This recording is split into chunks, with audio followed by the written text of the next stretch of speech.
Tara guys, samahan niyo ulit ako. Pupunta pala tayo ngayon sa grocery. Need na kasi natin bumili ng mga snack at drinks. Christmas na kasi mamayang gabi.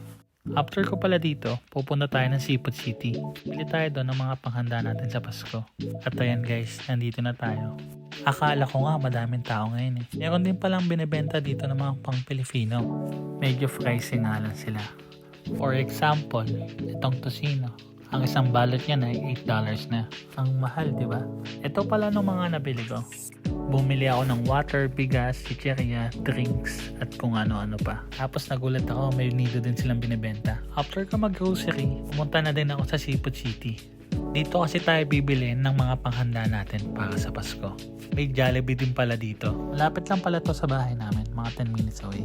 At ayan guys, yun pala ng mga binibenta nila dito. May barbecue, inihaw na isda, at kung ano-ano pa. Meron pa silang binibenta dito na puto, kutsinta, ube, at hindi ko na alam ng iba.